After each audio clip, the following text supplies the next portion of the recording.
I just was so relieved when I learned about the five elements because it's like a camera lens that can photograph anything. You only need one. So I was a photographer along with my artwork for many years and got so tired of carrying four different lenses that weighed 20 pounds. Similar to Western medicine, Western psychology, any of the number of spiritual traditions, including Buddhism, but the Western ones, astrology and astronomy. The five elements gives us a doorway through which to begin to understand pretty much, for brevity's sake, for simplicity's sake, pretty much everything.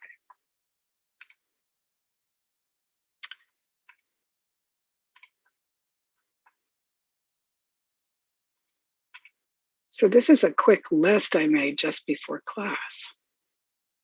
If we talk about time in our Western upbringing kind of thinking, we have the seasons and the time of day, and they really, besides days counting up to the next season, they're really not related.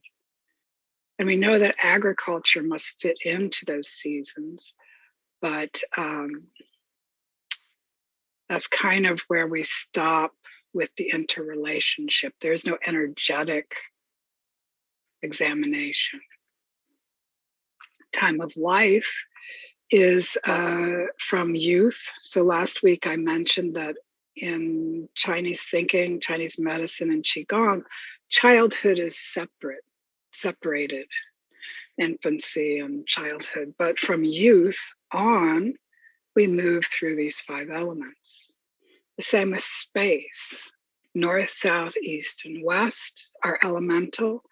We have the celestial animals, which, though I haven't found a really clear translation of the Chinese constellations that points to those 4 and 5 animals, just like Orion and the Gemini twins, the celestial animals are also constellation configurations.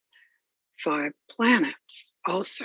So these are the 5 planets that could be viewed before refinement of optics and the stronger telescopes we have now. So the elements relate to each other. And in a way, the elements can be thought of as relational. So you can't have something that is pure fire. Even if you have a fire in your fireplace, there is ash, there are burned up pieces of wood, and that's already the earth element. I don't want to, I want to be giving like one example rather than giving one for each of the elements, just to get you thinking in this way. This is the generative cycle. This is the one we use when we practice on ourselves. The acupuncturists may use something called an insulting cycle or a destructive cycle, which they use after delicate diagnosis. We don't want to invest in diagnosing ourselves. My teacher says when we diagnose ourselves, usually we're wrong. So instead of worrying, oh God, am I doing this right? We just create rather than try to control or destroy. So very easy to see here. We usually start with the lungs, which is governed by metal. And metal generates water. Maybe a little counterintuitive, but if you think about metal is also on the earth, the mountains. When we have clouds which carry water moving through the sky, when they run into the mountain, they release their water. You can also see it in more prosaic ways. If you are cooking in a pot with a lid, you lift the lid and there's water under that lid. The metal attracts the condensation. Water, this is an easy one to see, creates wood. Wood fuels fire. And that fire, once burned, creates ash or earth or soil. And then within the earth, within the soil of the earth, or slowly over thousands of years, comes together, condenses, and creates metal. So we're always fostering growth and creativity. And over the 4,000 years, the Chinese have been working with these practices. They discovered and corroborated that when we practice with the generative cycle, it balances us. So maybe we have too much fire. But if you create earth and water and metal, lesser extent wood, that will settle the fire. You will grow. So it's relational, right? Too much fire means you have more fire than the others. You can't have too much fire if you don't compare it or connect it to something. So by growing all five, we safely and in a grounded way work toward balance. So there are other aspects of the five elements. Generally, those are the elements: metal, water, wood, fire, earth, or soil. And then we have what they call attributes. The organ, so this is the yin organ, and those are the organs that we will work with in our 6 healing sounds: lungs, kidneys, liver, heart, spleen. And then we close with the triple warmer, which is kind of a full body, ground yourself part of the practice. When we're doing the 6 healing sounds, we use other attributes. One is the sound. So you see right under the organ, the sound. Lungs is kidneys is ch, liver is sh, heart is ha, spleen is also called the tiger growl, and the triple warmer is he. When we're working with those organs, before we make the sound, we inhale a color into the organ and we exhale a grayness.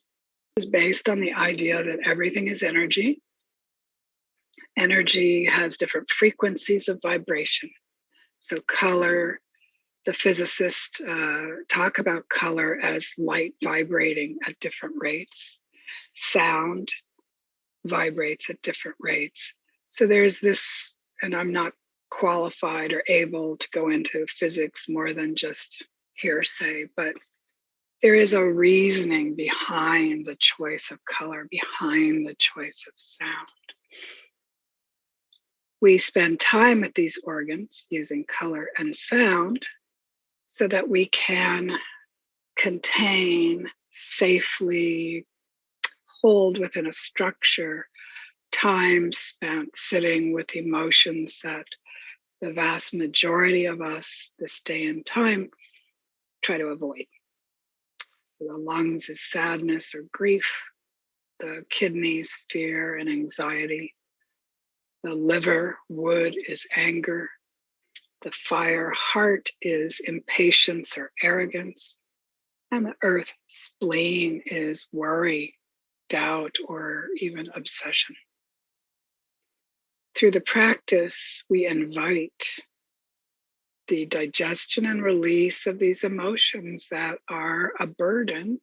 They are just energy, and they do have a use. If you think about fear, that is essential for your survival. You want to be afraid when you see a car coming at you. Adrenaline dumps. You jump out of the way much faster, farther and higher than you might otherwise. So they have a use. Anger is an energy we use to attack, like predators or people threatening us. And worry and doubt can be the engine of circumventing, issues. Like if you're worried about that cold breeze going into your house, it will give you the impetus to root around and find the leak in your window or wall.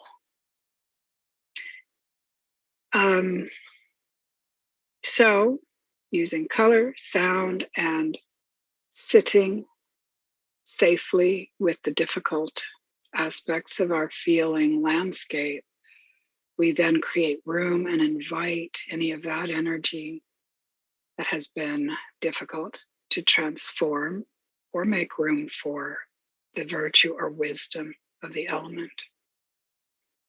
And quickly just moving through them, excuse me, metal is courage, water is gentleness, wood, kindness, fire is love, love and joy, earth is openness and wholeness. You'll see fairness listed there, and I've never really utilized that. I find that's not really a core emotion to me. It's more intellectual. So I find openness and wholeness to be much more helpful. And as we move down this table, we run into other aspects, but they aren't really utilized in the 6 healing sounds, but they can be helpful in your thinking. So along with spending time with these 5 elements and fostering, cultivating, I want to say skill at utilizing them, the clearer they are, the more accessible they are moment to moment for you, the more useful they become. So we're also going to do 2 other things. One is we're going to pay attention to springtime and the energetic movement of spring. You've often heard me say that the element during a season, it works harder. So we just finished with winter.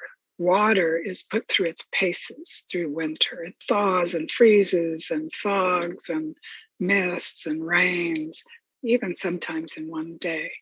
This is a lot of energetic effort. And that is true with the wood element and spring. The trees, plants, grasses are just working full throttle, new buds bursting out with fresh leaves. They're coming from being really internal for the winter, bringing the fluids, the moisture, the energies to the center of the trunk and the tree, outward, opening. And the energetic movement of wood energy is expansion.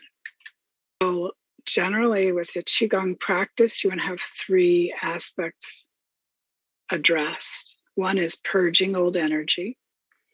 The other is gathering energy in. And the other is somehow refining it so you can really utilize it. You think about, raw potatoes versus cooked potatoes. Aren't raw potatoes kind of supposed to be bad for you if you eat too much? But once they're cooked, they provide nutrition, even some protein. So if we take in qi through our practice or just through life, we can saturate ourselves. But if we don't spend the time, take the pause, or do a practice to kind of align the frequency of that energy with our body, we'll either leak it out or it might serve to imbalance us in some way. So with this series, we're going to use stillness and staying as a way to refine. We've often used circulation of qi, and that is a wonderful way to refine qi. I want you to look at an alternative. And the golden urn, which we sampled last week, we're going to bring that aspect out. And it's also going to be part of the sprout Qigong, which is so cute. and springy.